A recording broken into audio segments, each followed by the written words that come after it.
Hello everyone, मेरा नाम है लक्ष्य और आज की इस वीडियो में हम लोग जेईई मेंस का ये क्वेश्चन सॉल्व करने वाले हैं। तो इससे पहले हम क्वेश्चन स्टार्ट करें, हम क्वेश्चन के पीछे की थ्योरी भी जानेंगे ताकि आगे जब आप दोबारा क्वेश्चन सॉल्व करें तो आपको कहीं दिक्कत ना आए। तो सबसे पहले हम लोग क्वेश्चन पढ़ते हैं। तो क्वेश्चन है the number of compounds which give reaction with Hinsberg reagent. सबसे पहले हमें ये पता होना चाहिए कि हिंग्सबर्ग रिएजेंट होता क्या है और हिंग्सबर्ग टेस्ट क्या होता है। तो हिंग्सबर्ग रिएजेंट जो होता है that is Hinsberg reagent is nothing but PHSO2Cl। इसका नाम है बेंजीन सल्फोनाइल क्लोराइड। अब हमें यह पता करना होगा कि हिंग्सबर्ग टेस्ट होता किसके लिए। तो हिंग्सबर्ग टेस्ट होता है आपके अमाइंस को डिस्टिंग्विश करने के लिए।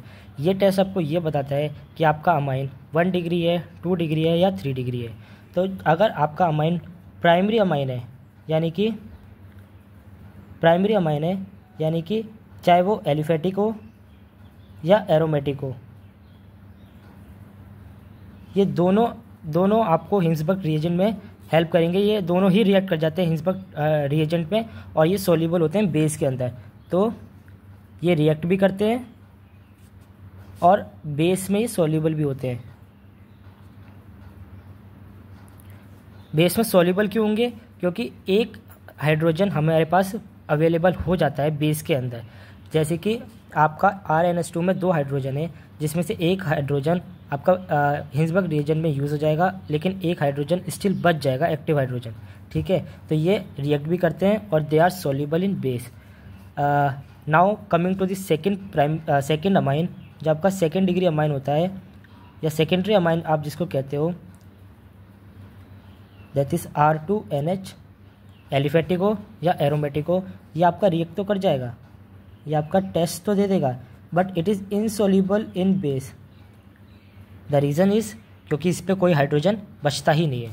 ठीक है, अब टर्शरी अमाइन की बात करोगे तो उसके पास तो कोई हाइड्रोजन है ही नहीं, तो ना तो वो रिएक्ट करेगा और ना ही वो इनसॉल्युबल होगा। ठीक है, एक बार फिर बता देते हैं, हिंग्सबर्ग रिएजेंट आपका होता है बेंजीन सल्फोनाइल क्लोराइड, जो कि PHSO2Cl है। और ये हिंग्सबर्ग टेस्ट हमें ये बताता है कि आपका अमाइन प्राइमरी है, सेकेंडरी या टर्शरी है। ठीक है, now coming to the question आपका ये कहता है कि कौन से ऐसे कंपाउंड हैं जो हिंग्सबर्ग रिएजेंट से रिएक्ट कर जाते हैं या हिंग्सबर्ग टेस्ट दे देते हैं। ठीक है, तो सॉल्व करते हैं। जो आपका ये पहला कंपाउंड है, ये है आपका बेंजीन डाइजोनियम क्लोराइड, जो कि ये अमाइन ही नहीं है, तो ये तो बिल्कुल रिएक्ट नहीं करेगा।